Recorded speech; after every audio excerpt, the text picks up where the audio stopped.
Happy holiday. Happy holiday.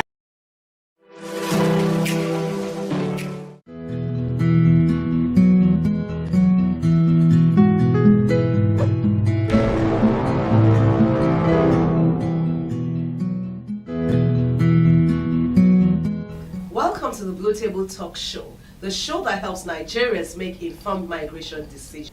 Here's a little video showing what is going on. Like me now, as a woman now, since 2 months now when they arrest me, now only 5 days I don't bath. Only 5 days, because if you too bath, now because of this jacket, I for remove her, now because I be woman. If you too bath, your body go dey scratch you. Your body go dey scratch as you dey scratch and go dey pee. Because now salt water now we take the bath. Food we not do. People when they there now maybe by this time now they never chop night food though. That night food now since around 1 though. See this time. If they want to share now they'll tell you say, "Got me slaughter, 5 zap." If you not see that, if you see pipe, bros, no pipe there here, not big. They'll use both woman, both man. If we get one boy and I see for there today when they be here, they will shoot for hand about 5 days ago. Why? That they use gun till they tell people make them sit down, and so they release the bullets in entire body. Many people they die for there, but I thank God say we don't come back. I thank God say we don't come back. Oh. People went to say Libya, Italy no use you when they carry me on top water. 4 days now they lock me for inside house, no food, no water.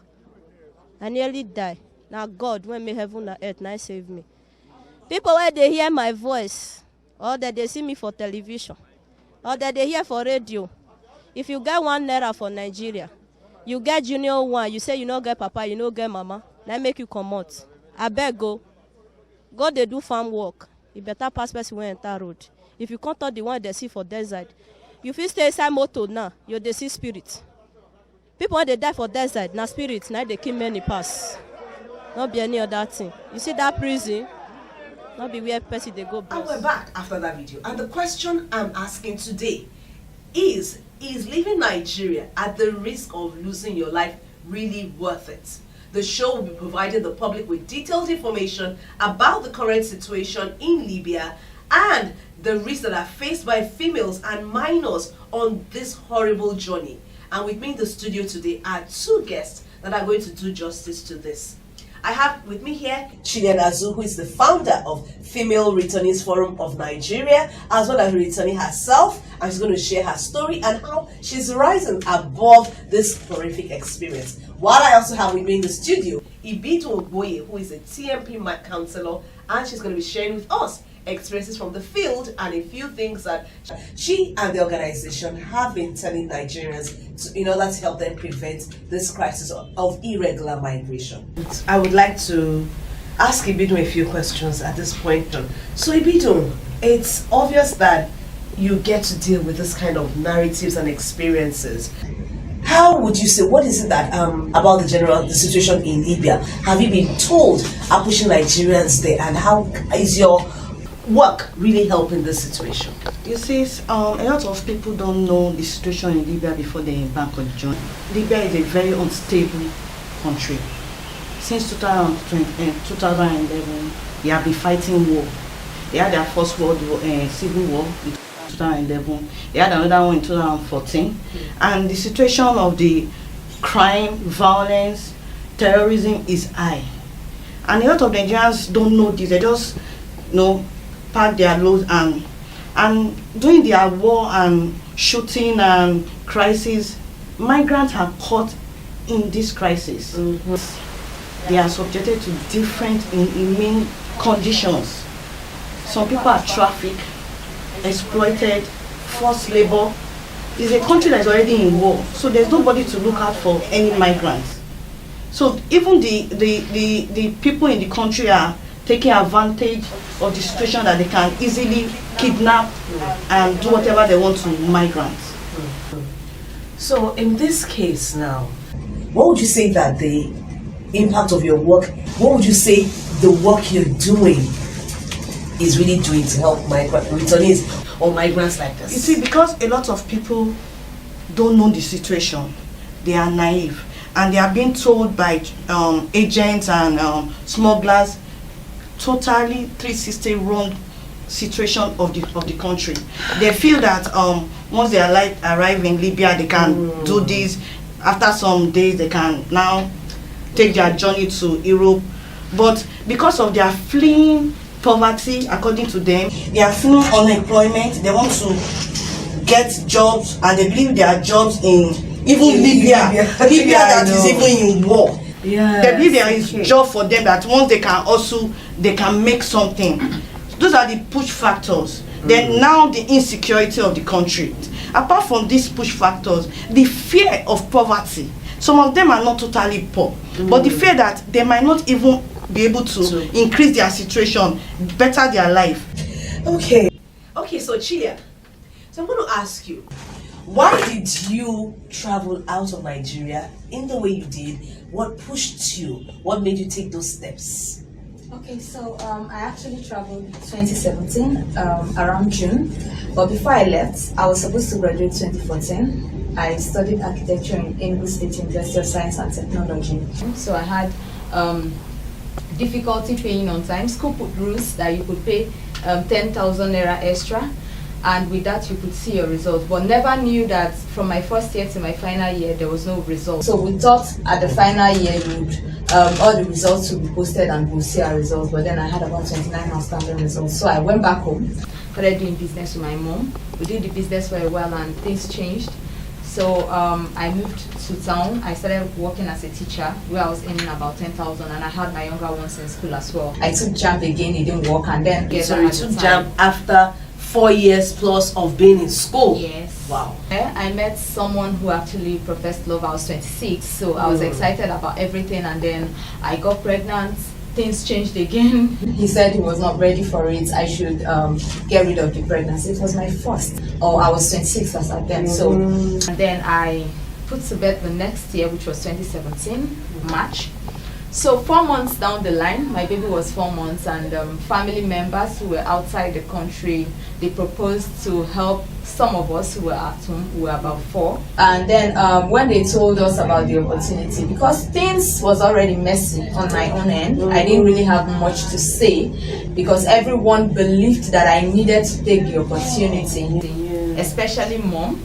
Because my dad was saying, don't do this at this time because of the baby. My younger sister protested as well, but then my mom, because it's her family, she felt like there is need for me to take that opportunity. And also, I know it was born out of love. I'm not blaming her. So I needed to support family, and I needed to be better. I'm this ambitious person, so I've looked into my future and I want the best. So the push generally is the negatives around me wasn't favoring who I wanted to become, so I needed to move. But I would like to ask you, so where were you being told you were going to, and what red flags did you see along the whole narrative? What did you see that just stood out for you as not being right? Okay, so I was supposed to travel to France, but when we got to Benin, the document they told me, as at the time I was in Delta, that was ready, was not ready. So they told me I'll get it when we get to Abuja. We got to Abuja, the document was in Kano. Yes, when we got to Kano, they actually gave me a document. They gave me a passport that had my picture, but not my name. Oh. So that was where I started suspecting some kind of foul play. Started talking about some of the things that we've seen so far till we got to Kano. But when we got to Kano, the bike men that came to pick us, they were driving like they closed their eyes.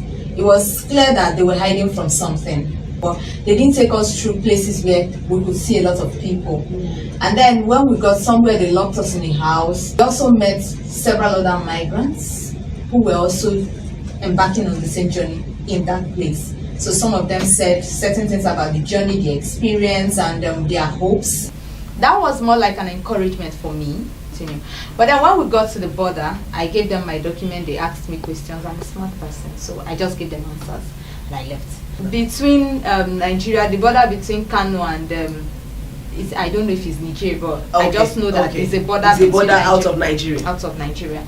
The bus that picked us from there was also a red flag, because I've never seen buses loaded like that. I sat in the booth. And then the ones who sat inside the bus were packed like you sit, someone else would sit on your lap. you sit someone else, so you have like maybe 8 persons or 12 persons in a row. Now from there, that's Agadez in Niger. I also met young ladies. Those ones were, I would say, already knew that the journey is not going to be fun. They started throwing words.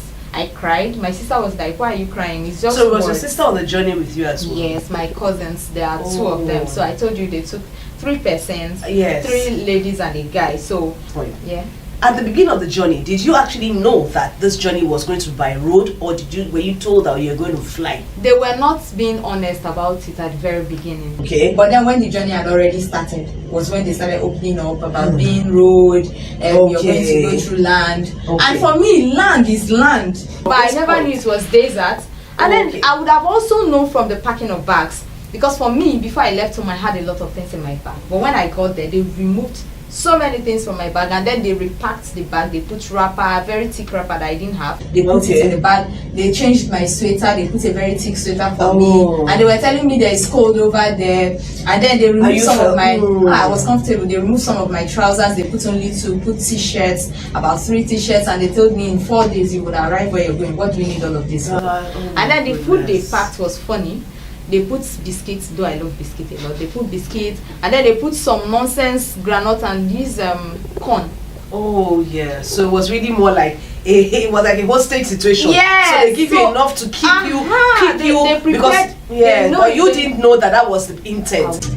But then I didn't know that they were preparing us for the journey, for the desert journey, which took me about a month and 2 weeks to get to Libya from Agadez. Wait, from Agadez, with all that preparation of that Agadez, it took a month and 2 weeks. Because they had security persons in the desert. I think the drivers were also trying to hide from the security. In fact, they caught us at some point. The drivers ran away. We started running. They were shooting. We were running. It was an experience that, if I look back, I feel like God just kept me, because the shooting was enough to have taken us out. But I think they were trying to make us come together rather than running, but we kept running too. That brings me to another question. But how did you survive in the desert? The truth is, migrants know how to stay together. They know how to support each other. So we had a situation where my sister almost passed out. We all sacrificed our water, the little water in our keg, to keep her. And then there are some times that you don't have, maybe I have biscuit and you don't have anything. That famous share mine. I share mine with you, but I know how many to give you, so I can still have some left that we could eat later. You also lose people, because I lost people in my hillocks. I know that there were some of them who couldn't make it, especially a particular man who is about, I would say, 50-something years. Where they abandoned us, I think the man just felt like this is the end for him, so he couldn't fight anymore. When the drivers came back, we tried waking him up. Let's go. That's the first time I'm seeing someone die. It was something that made me cry, because I thought the way we would continue together like that, but then at some point you lose people.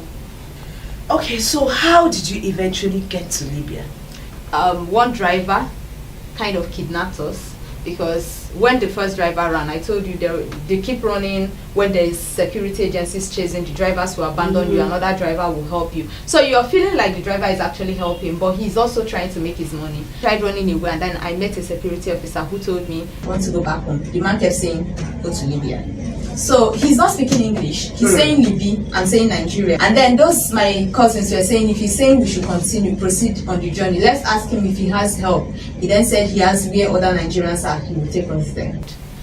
I felt like we don't have young people again in Nigeria, because the environment was flooded with young people seated, gisting. You know, they were so comfortable. They give us spaghetti, and mostly spaghetti and macaroni. A few days later, the drivers came, about 6 hillocks, and then they packed everyone, and we left. We proceeded. About 2 days later, we got to Libya. As much as this is a very dreary situation that we're talking about today, we cannot but remember that this is still the season to be joyful and to celebrate. And so we would like to say that, remember that this is our special Christmas edition, and we're sending you season's greetings and also sending out a word of warning. This is the season and the time to be careful before you hear about the great stories of life abroad. And then in January, don't be in Libya.